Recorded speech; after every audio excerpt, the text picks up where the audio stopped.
Just recently, Malawi's President Lazarus Chakwera issued an order putting a strict ban on himself and his cabinet from foreign travel. This was quite an unusual order, and everyone wondered what the reason could be. Why did he not want his cabinet to leave the country? Above all, what was the point of banning himself from foreign travel? Well, it started a controversy. There are also speculations that, perhaps, this was done to avoid any coup that may surface in his absence. But these are estimates, and people don't really know why the ban was put in place. No matter the reason, various African leaders are now thinking the same.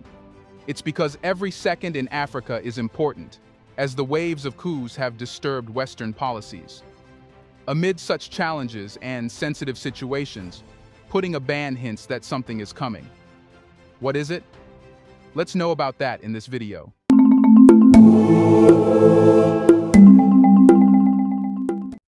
There's an interesting development unfolding in Malawi. President Chakwera and his cabinet have made a significant move. They have decided to halt all foreign travel for themselves. This decision is causing a stir on social media, sparking debates about whether leaders globally should consider a similar approach. But why was there a travel ban? It appears to be a money-saving tactic, particularly in the wake of a significant devaluation of Malawi's currency. But keep watching the video, because the ulterior motive was something else.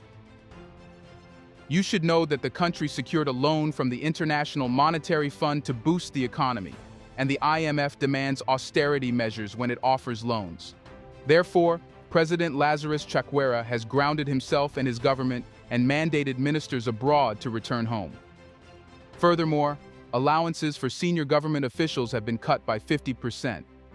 Malawi's economy is grappling with challenges, including a shortage of petrol and diesel coupled with high inflation. In a televised address, President Chakwera declared that these measures would remain in effect until the end of the financial year in March 2024. While similar austerity measures were introduced during the COVID-19 pandemic, they weren't strictly enforced. President Chakwera has directed the finance minister to incorporate a reasonable wage increase for all civil servants in the upcoming budget review as part of initiatives to alleviate the cost of living crisis. He has also advocated for reducing income tax for individuals to support workers whose incomes have depreciated. The IMF has approved a 4-year credit of $174 million, responding to the Malawi Central Bank's announcement of a 44% currency devaluation. Malawi is indeed experiencing a significant financial shakeup. There are also ongoing discussions about tax reductions. However, what truly captures the public's attention on social media is the implementation of a travel ban. The president is encouraging individuals currently abroad to return, and if one is contemplating a trip, reconsideration is advised due to the ban's enforcement until March 2024. The rationale behind this decision is rooted in the necessity to safeguard and save money amidst ongoing economic challenges. A notable distinction is their choice to secure an IMF loan, with an understanding that specific measures can effectively utilize the allocated funds. Consequently, various measures have been introduced to ensure the efficient utilization of these funds. High-ranking government officials now face a substantial 50% reduction in their complete allowances, a notable move to trim expenses amid economic challenges. This decision resonates with efforts to address currency devaluation, a circumstance Nigeria should consider rectifying to prevent mockery of its currency. The economic challenges at hand demand proactive measures from the government to support its citizens. However, a noteworthy aspect arises concerning the personal travel of ministers. While they use government funds for official assignments, the policy leaves ambiguity regarding personal trips. This policy marks a positive step forward, particularly considering the prevalence of online platforms for various government-related activities and meetings. It underscores the necessity of effectively enforcing such measures to prevent them from being mere rhetoric. The importance of enforcing measures becomes evident in online meetings, where ministers can conduct official government assignments virtually, thus lessening the burden on citizens. The government's commitment to cost-cutting is further underscored by the proposal for a reasonable wage increase for all civil servants in the upcoming budget review, recognizing the challenges posed by the high cost of living. In addition to the travel suspension, President Chakwera introduced several austerity measures, including a 50% reduction in fuel entitlements for cabinet ministers and senior government officials. This action comes amidst criticism of the president's frequent foreign travels, and he underscored his commitment to lead by example, including canceling his participation in the COP28 climate change conference in Dubai. You should know that Malawi is indeed currently struggling with an economic crisis marked by fuel shortages, elevated food prices, and a shortfall in foreign exchange. Just last week, the country's central bank declared a nearly 30% devaluation of the local currency against the United States dollar in response to these challenges. Therefore, an economic crisis can be the possible reason for such a ban. Moreover, a significant foreign exchange shortage in Malawi is causing a crisis in the cost of living, raising concerns about the nation's economic stability. Malawi recognizes that its forex reserves are nearly depleted, reflecting its citizens' challenges. Small business owners in Malawi have experienced a decrease in demand for their services, impacting their ability to support their families. The escalating cost of living has compelled many to prioritize essential needs over discretionary spending, impacting small businesses. Since 2021, Malawi, with a population of 20 million, has encountered mounting challenges marked by acute forex shortages resulting from reduced exports. The repercussions include shortages of essential goods such as food, medicine, fertilizers, and fuel. In June, Ralph Tseka, spokesperson for the Reserve Bank of Malawi, mentioned that forex reserves were nearly empty, signifying a critical economic situation. Analysts, including Bechani Chireni, Associate Professor of Economics and Dean at the Malawi University of Business and Applied Sciences, attribute Malawi's challenges to the enduring effects of COVID-19 and the war in Ukraine on the global supply chain. The pandemic disrupted tobacco exports, and the conflict in Ukraine led to a surge in the price of chemical fertilizers, exacerbating the economic difficulties in the country. The resulting pressure on foreign exchange reserves has contributed to inflation and increased prices for essential commodities, further impacting the cost of living for Malawians. Moreover, the aftermath of Cyclone Freddy, which displaced almost 90,000 people in Blantyre and parts of southern Malawi in March, is causing a ripple effect, with the situation expected to deteriorate. To tackle diminishing forex reserves, Malawi's central bank devalued Malawi's currency, kwacha, by 25% in May. By October, the currency had further depreciated by 4.87%. Soaring year-on-year inflation, reaching 28.6% as of September, has elevated the prices of necessities such as food and electricity, making them unaffordable for the majority. For instance, maize, Malawi's primary staple, has seen a 15% increase, as reported by the Famine Early Warning Systems Network. According to the Center for Social Concern CFCS, a local research-based nonprofit, a family of 6 in an urban setting needed 377,192 kwacha, or $326.53 per month to survive as of June, up from 257,028 kwacha, $222.09 during a similar period last year. John Capito, executive director of the Consumers Association of Malawi, warns that the worst is yet to come. He underlined the historical failure of the country to balance imports against exports, heavy reliance on donors for forex reserves, and a struggling government unable to support its citizens due to decreased revenue collection. Despite agriculture contributing about a third of Malawi's GDP, even revenue from tobacco, the major foreign exchange earner with $283 million in sales this year, is insufficient to cover the country's imports bill. According to the Reserve Bank of Malawi, the country requires $3 billion annually for imports but only earns about $1 billion. Here's a reminder to please like and share the video and subscribe to our channel to watch more videos on Black culture, history, civilization, and identity. Let's continue now. The urgency to move towards greater economic stability has intensified with the economy in dire straits. Bechani Chireni, an associate professor of economics, emphasizes the private sector's pivotal role in generating forex and engaging in import substitution. However, he notes that Malawi has fallen short in this regard. Various small workers in Malawi have been skipping lunches to provide for their families, illustrating the severe impact on individuals. Forex shortages have led to recurring fuel shortages, compelling taxi drivers to park their vehicles for days. They resort to the black market for fuel, incurring significant losses. Chireni suggests that Malawi must industrialize, focusing on mining, for the country to achieve self-sustainability. The Kambalas have altered their consumption patterns due to financial constraints, highlighting the widespread impact on daily life and the postponement of aspirations for business growth. Addressing criticisms of his travel expenses, President Chakwera committed to leading by example, canceling his international plans, including attending the UN's COP28 climate conference. Cabinet members engaged in state-funded travel have been directed to return immediately, with any future travel requiring personal approval from the president. To support small and medium enterprises, the president tasked the finance minister with preparing provisions in the midterm budget review. Additionally, there is consideration for a proposal to increase wages for civil servants, coupled with plans to revise income tax rates to alleviate the financial burden on citizens. Amid these measures, the International Monetary Fund approved an extended credit facility for Malawi, prompting mixed reactions.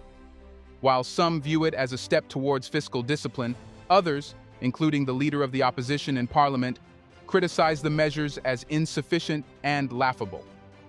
The discussion then explores the repercussions of IMF austerity measures in developing countries, particularly in Africa. These measures, often attached as conditions for financial assistance, involve reducing public spending and increasing taxes, impacting economic growth and vulnerable populations, especially women and girls. Job losses and diminished access to education under austerity measures disproportionately affect women's economic opportunities. But banning foreign travel can never do any good for the economy, which is in trouble. It turns out that the economic crisis was never the reason for the travel ban. Rather, it's the waves of coups going on in Africa that can reach Malawi. Since there are charges of corruption against Chakwera and the opposition has demanded his resignation, there are more chances of a coup against him. Therefore, by staying in the country, he wants to control all activities where his cabinet would help him. Earlier, Malawi's president took an ironic step by dissolving the cabinet over corruption allegations. President Lazarus Chakwera made this move amid accusations of corruption, nepotism, and economic mismanagement against members of his party. Earlier, President Chakwera had announced the dissolution of the entire cabinet, allowing 3 ministers and other public officers accused of corruption to face their charges. He stated, "I have dissolved my entire cabinet effective immediately, and all the functions of the cabinet revert to my office until I announce a reconfigured cabinet in 2 days." Minister of Lands Kezi Musukwa, who was arrested in a bribery case related to land deals with a UK-based Malawian businessman, was also expelled. Labor Minister Ken Kandodo was accused of diverting COVID-19 funds, and Energy Minister Newton Kambala was accused of interfering in awarding fuel import deals. The Episcopal Conference of Malawi, a group of Malawi's Catholic bishops, emphasized the need for authorities to ensure that no one is pressured, intimidated, or influenced in pursuing justice. They urged that no suspect should be shielded or protected regardless of their power or connections. There's no doubt that Malawi is one of the world's poorest countries and faces ongoing challenges, including floods, prolonged dry spells, crop-destroying pests, and the impact of the coronavirus pandemic. Approximately 3/4 of the population live on less than $2 a day, and 15% require food aid. But what's happening right now in Malawi is more in response to political change than economic crisis. Earlier, the Anti-Corruption Bureau in Malawi arrested Vice President Saulos Chilima on corruption charges, alleging that he had accepted money and other items in exchange for granting government contracts. Chilima faced 3 counts of corrupt practices by a public officer, among other charges, as he was taken to court. Supporters of Chilima and the police were seen in a scuffle in footage from local media as he was taken to court for the formal reading of charges. Chilima, when asked for comment outside the court after being granted bail, stated, "I had no comment to make. We would let the court process run its course." It painted a picture that from 2022, Malawi's government was itself divided. Cabinet members and even the vice president were being suspended and arrested, creating a polar environment for Chakwera. Now, that polar atmosphere has been exacerbated, and that's why Chakwera is adjusting to avoid unexpected situations. Notably, the arrest of Chilima followed the dissolution of Malawi's entire cabinet earlier by President Lazarus Chakwera, who cited corruption charges against 3 serving ministers. The ongoing case involved 53 public officials accused of receiving money from Satar between March and October 2021. Chakwera had stripped Chilima of powers in June after he was initially named in corruption allegations. Earlier, Malawi's primary opposition party advocated for the resignation of President Lazarus Chakwera amid an imminent economic crisis characterized by fuel shortages, a shortage of foreign exchange, and escalating grain prices. That's what Chakwera feared, a united opposition demanding his resignation. A spokesperson for the government had dismissed the call for Chakwera's resignation as unrealistic. Dalitso Kabambe, a presidential aspirant from the opposition Democratic Progressive Party, asserted that the country's economy was on the brink of a crisis, citing high inflation at 28%, a fluctuating exchange rate, and a lack of available foreign exchange. Kabambe, a former governor of the Reserve Bank of Malawi, contended that the then-current administration lacked the expertise to manage the economy effectively. DPP spokesperson Shadrack Namalomba had suggested that the president should resign to allow others to address the economic challenges facing Malawians. Moreover, back in 2020, President Lazarus Chakwera faced backlash for appointing family members to the cabinet. The then newly introduced 31-member cabinet sparked discontent among Malawians, who perceived it as influenced by familial connections. The president's announcement unveiled that 6 figures in the cabinet were relatives, although not directly related to Chakwera. But it clearly communicated that Chakwera was leaning toward nepotism to consolidate power. And it worked for him. President Chakwera appointed family members to crucial positions, ensuring high trust and loyalty. Family members are often considered individuals who can be relied upon to support the president's agenda without conflicting loyalties. Having relatives in strategic positions also enhanced Chakwera's control over government affairs. It provided a direct line of influence and communication, allowing the president to ensure their policies and decisions were implemented as intended. It should be noted that some leaders view their time in office as an opportunity to build a political dynasty or legacy.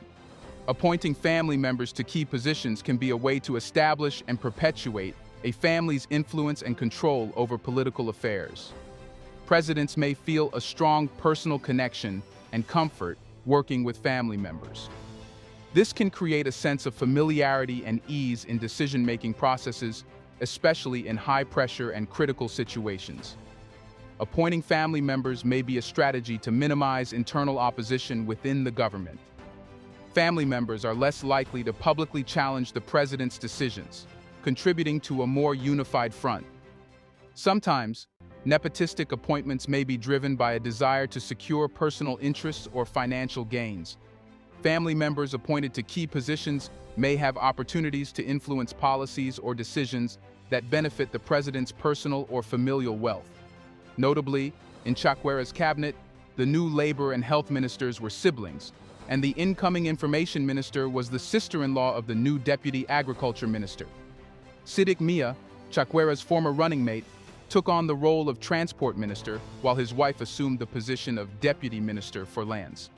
The Human Rights Defenders Coalition, renowned for leading protests against the disputed 2019 elections, expressed widespread concerns. Luke Tembo, the coalition's national coordinator, pointed out issues such as family members in the cabinet and regionalism, with 70% of the ministers originating from the central region. Social activist Mukotama Katenga Kaunda found the move disappointing, stating that Chakwera had pledged to eliminate nepotism and cronyism during the campaign. He suggested that some cabinet appointments seemed influenced by financial support to the alliance. Chakwera, a former evangelical preacher, had campaigned on promises to combat corruption. However, the nominations of a new police chief, central bank governor, and tax authority head were criticized as political patronage by Danwood Chirwa, a professor of law at the University of Cape Town. Chirwa urged Malawians to reject the cabinet, describing Chakwera's actions as a deviation from the promises made during the campaign. Gender activist Emma Kalia expressed disappointment in the lack of female representation, especially with most women appointed as deputy ministers. In response to the concerns, Chakwera's spokesperson, Sean Kampandani, assured the president would address them soon. All this points toward a single direction. Until now, Chakwera has made more enemies than friends while being the president. Therefore, his decision to ban foreign travel has an ulterior motive of avoiding a coup. Ostensibly, he has announced to do it for economic austerity, but secretly, it's his strategy to stay in charge and prevent any factions from coming closer against him. This means things are getting trickier in Malawi, and we might soon see a coup in the country. But if Chakwera successfully avoids and crushes it before it surfaces, things will stay normal. What do you think? Was the ban on foreign travel put in just to save cost?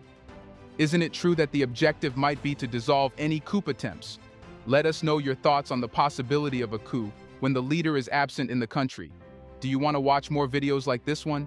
If yes, subscribe to our channel and press the bell icon next to it. We have decided to bring videos on something nobody talks about: the Black culture, civilization, history, and evidence about how glorious Blacks have been. Thanks for watching, and until the next video, stay tuned.